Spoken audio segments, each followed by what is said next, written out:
Media circle நேயர்களுக்கு வணக்கம். இன்றைக்கு நம்ம நேர்காணலுக்காக ஆஸ்கார் மூவிஸ் தயாரிப்பாளர் பாலாஜி பிரபு அவர்கள் நம்மோடு இருந்திருக்கிறார். அவரோடு பேசலாம். சார் வணக்கம். வணக்கம். ஜனநாயகன் படம் தொடர்பான தீர்ப்பு வெளியே இருக்கிற பேசிட்டு இருக்க வேலையில படத்திற்கு சென்சார் போர்டுக்கு எதிரான ஒரு தீர்ப்பு வந்திருக்குது. UBA சர்டிபிகேட் கொடுக்கலாம்னு சொல்லிட்டு, ஆனா உடனடியா அப்பீல் போயிட்டாங்க. அவங்க படம் ரிலீஸ் ஆகுமா ரிலீஸ் ஆகாது சார்? இப்படி அப்பீல் போயிட்டாங்கன்னும் போது என்ன நடக்க போகுதுங்கிறது இனிமே தான் தெரியும். அதாவது முதல்ல இருந்து இதை பத்தி பேசணும் சார். ஒரு டீட்டெயிலா பேசணும் அப்படின்னா, அதாவது சதீஷ் பராசுரன் அப்படிங்கிற வழக்கறிஞர் தான் பார்த்தீங்கன்னா விஜய்க்கு சார்பாக ஆஜராயிருக்கிறாரு. அதாவது அந்த தயாரிப்பு நிறுவனம் சார்பாக ஆஜராயிருக்கிறாரு. அவருடைய வாதம் என்ன அப்படின்னா, அதாவது இந்த படத்தை 5 பேர் பார்த்தாங்க. அதில் ஒருத்தர் EO எக்ஸிக்யூட்டிவ் ஆஃபீஸர். அவருக்கு கீழே பார்த்தீங்கன்னா 4 பேர் பார்த்தாங்க. அவங்க EC மெம்பர்ஸ். அவங்க அதில் இருக்கிற மெம்பர்ஸ் 4 பேர். மொத்தம் 5 பேர் பார்த்தாங்க. 5 பேர் பார்த்ததில் 4 பேர் இந்த படத்துக்கு UA சர்டிஃபிகேட் கொடுக்கலாம் அப்படின்னு சொல்லிட்டாங்க. ஒரே ஒருத்தர் மட்டும் இந்த படத்துக்கு UA சர்டிஃபிகேட் கொடுக்கக்கூடாது, இது மறு தணிக்கைக்கு அனுப்பணும், ரிவைசிங் கமிட்டிக்கு அனுப்பணும்னு சொல்லிட்டு மனு கொடுத்துருக்கார். அங்கேயே சென்சார் போர்ட்லேயே மனு கொடுத்துருக்காரு அவருடைய ஆஃபீஸர் கிட்ட அப்படின்னு சொல்றாங்க. இதனால தான் பார்த்தீங்கன்னா சென்சார் சர்டிஃபிகேட் அவங்களுக்கு உரித்த நேரத்தில் கொடுக்க முடியல ஜனநாயகன் படத்துக்கு. ஸோ இதுக்கு காரணமாக தான் பார்த்தீங்கன்னா அவங்க கோர்ட்டுக்கு போயிருந்தாங்க. செவ்வாய்க்கிழமை அன்னைக்கு கோர்ட்டுக்கு போயிருந்தாங்க. அங்கே சதீஷ் பராசுரன், அதாவது இந்த தயாரிப்பு நிறுவனம் சார்பாக ஆஜராகக்கூடிய அந்த வழக்கறிஞர், அவர் வாதமாக என்ன வைக்கிறாருன்னா, அதாவது ஒரு குழு பார்த்தாங்க, சென்சார் சார்ந்த ஒரு குழு பார்த்தாங்க. அதில் ஒரு ஆஃபீஸர் இருந்தார், 4 மெம்பர்ஸ் இருந்தாங்க. அந்த ஆஃபீஸர் 3 மெம்பர்ஸ் ஓகேன்னு சொல்லிட்டாங்க. ஒரு மெஜாரிட்டியா ஓகேன்னு சொல்லிட்டா அது சர்டிஃபிகேட் வழங்கிடணும். ஒருத்தர் அப்ஜெக்ட் பண்றதுக்காண்டி சர்டிஃபிகேட் வழங்காம இருக்கக்கூடாது, இதுதான் சட்டம் அப்படின்னு அவர் சொல்றாரு. இன்னொரு வாதமும் சொல்றாரு. அது என்ன அப்படின்னா, அதாவது அந்த தணிக்கை குழுவிலே இருக்கிற ஒருத்தர் மனு கொடுக்க முடியாது, இதை மறுபரிசீலனை பண்ணணும்னு மனு கொடுக்க முடியாது ரீஜனல் ஆஃபீஸர்கிட்ட அப்படின்னு அவர் சொல்றாரு. ஆனா சென்சார் போர்டு அவங்க என்ன வாதம் வைக்கிறாங்க அப்படின்னா, ஒருத்தர் அப்ஜெக்ட் பண்ணா கூட ஸ்ட்ராங்கா அப்ஜெக்ட் பண்ணா அந்த ஒருத்தர் பாத்தீங்கன்னா தணிக்கை ஆபீசர்கிட்ட, ரீஜனல் ஆபீசர்கிட்ட இதை கொடுக்க கூடாதுன்னு ஒரு லெட்டர் அனுப்பிச்சிட்டா அதை கொடுக்க முடியாது, அதுதான் அப்படிதான் சட்டம் இருக்கு அப்படின்னு அவங்க வாதம் பண்ணாங்க. ஸோ 2 வாதங்களையும் பார்த்தீங்கன்னா செவ்வாய்க்கிழமை கேட்டாங்க, புதன்கிழமை கேட்டாங்க. நீதிபதி ஆஷா தலைமையில் இந்த வழக்கு நம்ம மெட்ராஸ் ஹைகோர்ட்டில் நடந்தது. இன்னைக்கு காலையில் வந்த உடனே தீர்ப்பு சொல்லிட்டாங்க. 10:30 மணிக்கே பார்த்தீங்கன்னா தீர்ப்பு வந்துருச்சு. UA சர்டிஃபிகேட் ஜனநாயகன் படத்துக்கு வழங்க அவங்க உத்தரவிட்டு தீர்ப்பு சொல்லிட்டாங்க. இந்த தீர்ப்பு விஜய்க்கு சாதகமான தீர்ப்பு, தயாரிப்பு நிறுவனத்துக்கு சாதகமான தீர்ப்பு. அவங்க தயாரிப்பு நிறுவனம் பார்த்தீங்கன்னா இந்த சர்டிஃபிகேட் வந்துருச்சு, ஓ சந்தோஷமான தீர்ப்புன்னு சொல்லிட்டு விஜயோட ரசிகர்கள் எல்லாம் பார்த்தீங்கன்னா அங்கங்கே பார்த்தீங்கன்னா உடனே இனிப்பு வழங்கி கொண்டாடிட்டு இருக்காங்க, பட்டாசு வெடிச்சே கொண்டாடிட்டு இருக்காங்க. சோசியல் மீடியாலாம் பார்த்தீங்கன்னா பயங்கரமா சந்தோஷங்களை தெரிவிச்சிட்டு இருக்காங்க. இப்படி இருக்கிற சூழ்நிலையில ஒரு அதிர்ச்சியான தகவல் உடனே வருது. அது என்ன அப்படின்னா, தணிக்கை குழு அவங்களுக்கு எதிரான தீர்ப்பா இருக்கிறதுனால அவங்க இதை அப்ஜெக்ட் பண்ணி, அதாவது இவங்க இந்த தீர்ப்பு ஆஷா அவங்கன்ற தனி நீதிபதி வழங்கின தீர்ப்பு, அதை எதிர்த்து அவங்க இன்னைக்கே பார்த்தீங்கன்னா பெஞ்சுக்கு போறாங்க. பெஞ்சுனா அப்பீல் போறாங்க. நம்ம மெட்ராஸ் உயர் நீதிமன்றத்திலே தான் அந்த வழக்கு நடக்க போகுது. அந்த வழக்கு பார்த்தீங்கன்னா சீஃப் ஜஸ்டிஸ்ன்னு சொல்லுவாங்க, தலைமை நீதிபதி. அவர் அந்த வழக்குல இருப்பாரு. அந்த நீதிபதி அவரும் அது ஒருத்தரா இருப்பாரு. இன்னொருத்தர் ஒரு முக்கியமான நீதிபதியும் இருப்பாங்க. பெஞ்சுனாலே பாத்தீங்கன்னா 2 பேர் இருப்பாங்க. இந்த 2 பேர் பெஞ்சு சில முக்கியமான வழக்குல 4 பேர் இருப்பாங்க, 6 பேர் இருப்பாங்க. அது வழக்க பொறுத்தது. இப்ப சினிமா வழக்குன்னும் போது இப்ப 2 பேர் பெஞ்சினாலே 2 பேர் இருப்பாங்கன்னு அர்த்தம். ஒரு நீதிபதி விசாரிச்சது, அவங்க கொடுத்த தீர்ப்பை எதிர்த்து மேல்முறையீடு போயிருக்காங்கன்னும் போது இன்னொரு தனி நீதிபதி விசாரிக்க மாட்டாரு, 2 பேர் விசாரிக்க போறாங்க. அந்த 2 பேர்ல ஒருத்தர் தான் நம்ம தலைமை நீதிபதி, அதாவது மெட்ராஸ் ஹைகோர்ட்டுடைய தலைமை நீதிபதியும் ஒருத்தரா இருக்க போறாரு. அந்த வழக்கு விசாரணை இன்னைக்கே 2:15 மணிக்கு வந்திருக்கு. ஸோ அந்த விசாரணை அப்படிங்கிறது அந்த நீதிபதிக்கு முன்னாடி இந்த வழக்கு நீதிபதி மறுபடியும் இந்த வழக்கு என்னங்கிறத விசாரிப்பார். இந்த தனி நீதிபதி கிட்ட என்ன விசாரணை நடந்துச்சு, அவங்க ஏன் இந்த தீர்ப்பை சொன்னாங்க, இது எல்லாமே ஆலோசனை பண்ணி இந்த விசாரணை இன்னைக்கே முடியலாம். அதாவது இது ஒரு அவசர கால வழக்கா இருக்கிறதுனால படம் ரிலீஸ் பண்ணணும், 500 கோடி ரூபாய் முதலீடு பண்ணியிருக்காங்க. அப்படிங்கும் போது ஒரு பெரிய முதலீடு தடைப்பட்டு நிற்குது. ஒரு தனி நபரா இருந்தாலும் அவருடைய முதலீடு தடைப்பட்டு நிற்குது. நான் சொல்றது தயாரிப்பு நிறுவனத்தினுடைய முதலீடு தடைப்பட்டு நிற்குதுன்னும் போது உடனே விசாரணை பண்ணி இது நீங்க UA அவங்க கொடுக்க சொன்னது சரிதான், கொடுத்துருங்க அப்படிங்கிற தீர்ப்பையும் சொல்லலாம். அது நமக்கு தெரியாது, தீர்ப்பு வந்தாதான் தெரியும். இல்ல அவங்க கொடுத்த தீர்ப்பு சரியில்லை அப்படின்னு சென்சார் போர்டுக்கு சாதகமாகவும் தீர்ப்பு சொல்லலாம். எப்படியும் தீர்ப்பு வரலாம். தீர்ப்பு ரெண்டு பக்கமும் இருக்கு. ரெண்டு பக்கத்துல யாருக்கு சாதகமா வந்தாலும் யாருக்கு பாதகமா வந்தாலும், பாதகமா வந்தவங்கன்னு ஒருத்தர் இருப்பாங்கல்ல. இப்ப யூஏ சர்டிபிகேட் கொடுத்துருங்கன்னு வந்து இந்த பெஞ்ச் வந்து சொல்லிடுறாங்க தீர்ப்பு. அப்ப என்ன பண்ணலாம்னா, சென்சார் போர்டு இருக்காங்க இல்லையா, அவங்க வந்து மேல்முறையீடுக்கு வந்து சுப்ரீம் கோர்ட்டுக்கு போகணும். இன்னொரு ஆப்ஷன் வேற இருக்கு, மறுபடியும் மேல்முறையீடு போகலாம். மறுபடியும் இங்க மேல்முறையீடு போக முடியாது. சென்னை உயர்நீதிமன்றத்தில் போக முடியாது. சுப்ரீம் கோர்ட் தான் அடுத்து. சுப்ரீம் கோர்ட்ல மேல்முறையீடு பண்றதுக்கு அவங்களுக்கு வாய்ப்பு இருக்கு. நிச்சயமா அந்த வாய்ப்பு அவங்களுக்கு வழங்கப்படும். அந்த மாதிரி பாத்தீங்கன்னா, நாங்க மேல்முறையீடு போறோம் அப்படின்னு சொல்லிட்டா அந்த சென்சார் சர்டிபிகேட் மறுபடியும் வழங்கப்படாம அப்படியே நிலுவையில் நிற்கும். அவங்க வந்து சுப்ரீம் கோர்ட்டுக்கு போவாங்க. இந்த வழக்கு வந்து சுப்ரீம் கோர்ட்டுக்கு வரும். இந்த வழக்கு வந்து சுப்ரீம் கோர்ட்ல மறுபடியும் அவசர வழக்கா போட்டா கூட எடுத்து விசாரணை பண்ணி அங்க ஒரு தீர்ப்பு வருது பாத்தீங்களா, அதுதான் இறுதி தீர்ப்பா இருக்கும்.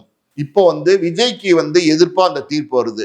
இப்ப இன்னைக்கு நடக்க போற வழக்குல வந்து பாத்தீங்கன்னா விஜய்க்கு எதிர்ப்பா தீர்ப்பு வந்துருச்சு. அதாவது வந்து இப்ப வந்து ரிவைசிங் கமிட்டி பார்த்ததுக்கு அப்புறம் இந்த சர்டிபிகேட் வழங்குவாங்க, 4 வார அவகாசத்துக்குள்ள இதை முடிச்சிருங்க அப்படின்ற மாதிரி ஒரு தீர்ப்பு வந்துச்சுன்னா அது விஜய்க்கு எதிர்ப்பான தீர்ப்பு.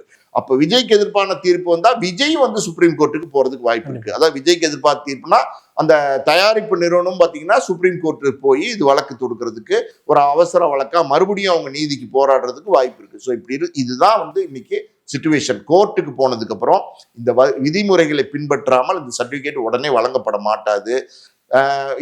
இந்த பெஞ்சினுடைய தீர்ப்பை உடனே ஏத்துக்கிட்டு சென்சார் போர்டு வந்து சர்டிபிகேட்டை கொடுத்துருவாங்களா அப்படின்னா அவங்க கொடுக்க மாட்டாங்க தான் அப்படின்னு நான் நினைக்கிறேன். காரணம் என்னன்னா, இப்ப ஆஷா தனி நீதிபதி ஒரு விசாரணையில சொல்லியிருக்காங்க இல்லையா, அவங்க வந்து அந்த தீர்ப்பு வந்து என்ன சொல்லியிருக்காங்க, யூஏ சர்டிபிகேட் கொடுத்துருங்கன்னு சொல்லிட்டாங்க.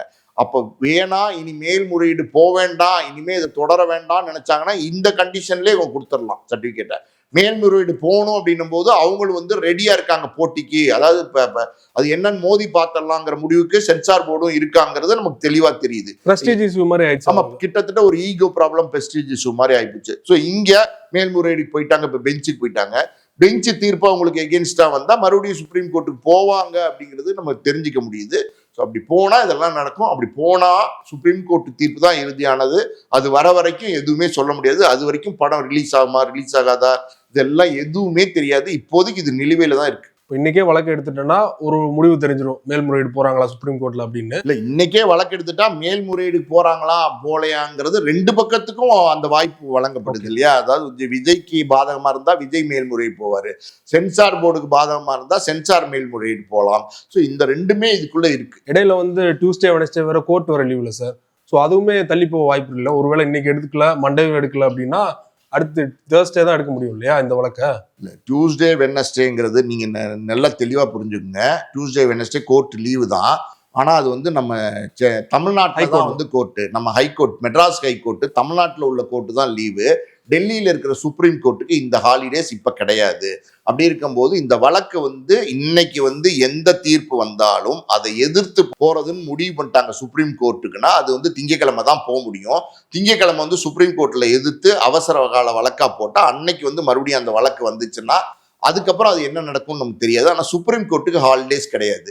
அப்படியே ஹாலிடேஸ் ஏதாவது நீதிமன்றத்துக்கு வந்தா கூட இந்த மாதிரி அவசர கால வழக்கை விசாரிக்கிறதுக்கு தனி நீதிமன்றங்கள் எப்பவுமே உண்டு. பிரஸ்டீஜ் இஷ்யூ, ஒரு ஈகோ இஷ்யூ கிரியேட் ஆயிடுச்சுன்னா ரெண்டு சைட்ல இருந்துமே கண்டிப்பா மேல்முறையீடு போறாங்கன்னா இந்த பொங்கலுக்கு படம் ரிலீஸ் ஆக வாய்ப்பு இருக்கா இல்லையா சார்? எனக்கு தெரிஞ்சு ஒரு வாய்ப்பு என்ன அப்படின்னா, இன்னைக்கு வந்து அது விஜய்க்கு சாதகமான, தயாரிப்பு நிறுவனத்துக்கு சாதகமான ஒரு தீர்ப்பு இந்த பெஞ்சில் வந்து அதை வந்து மேல்முறையீடு போக வேண்டாம், சுப்ரீம் கோர்ட்டுக்கு போக வேண்டாம்னு வந்து சென்சார் போர்டு முடிவு பண்ணி சரி சர்டிபிகேட் வழங்கிடலாம் அப்படிங்கிற முடிவுக்கு அவங்க வந்தாங்கன்னா அந்த சூழ்நிலையில வந்து அந்த சர்டிபிகேட் உடனே வழங்கப்படலாம். அதுவும் இன்னைக்கு மாலை வந்து இந்த தீர்ப்பு வந்து இந்த சர்டிபிகேட் உடனே வழங்கப்படுமா இன்னைக்கே அப்படின்னா அதுக்கும் வாய்ப்பு இல்லை. ஏன்னா 5 மணியோட time close. Central board office எல்லாம் பார்த்தீங்கன்னா 5 மணிக்கு மேல வேலையே பண்ண மாட்டாங்க, கதவு மூடிடுவாங்க. சனி ஞாயிறுங்கிறது ஆட்டோமேட்டிக்காவே பார்த்தீங்கன்னா சென்ட்ரல் போர்டு ஆஃபீஸ் எல்லாம் லீவு. ஸோ இப்படி இருக்கும்போது திங்கக்கிழமை தான் அந்த சர்டிஃபிகேட் வழங்குறதுக்கான வாய்ப்பு இருக்கு. திங்கக்கிழமை அந்த சர்டிஃபிகேட் வழங்கினாங்கன்னா அது வந்து புதன்கிழமை பொங்கல் அன்னைக்கு இந்த படம் வர்றதுக்கு வாய்ப்பு இருக்கு. இதுதான் இன்னைக்கு இன்னைய அளவுல இருக்கிற சாத்தியக்கூறு. அது வந்து இந்த தீர்ப்பு மேல்முறையீடு சென்சார் போர்டு போலே அப்படின்னு முடிவெடுத்தாதான் இது. இல்ல போறாங்க அப்படின்னா அது எப்போனே நம்ம சொல்ல முடியாது. குறிப்பா விஜய் அவர்கள் இதை பத்தி இதுவரைக்கும் அவரோட ஒப்பீனியனே சொல்லல. ஜட்மெண்ட் வந்ததுக்கு அப்புறம் விஜய் அவர்கள் பேசுவார் அப்படின்னு வந்து அவங்க தரப்புல இருந்து சொன்னாங்க. அவருக்கு ஆதரவா பேசுறவங்க எல்லாம் ஜட்மெண்ட்டும் வந்துச்சு, மேல்முறையீடு போறதாவும் சொல்லிட்டாங்க.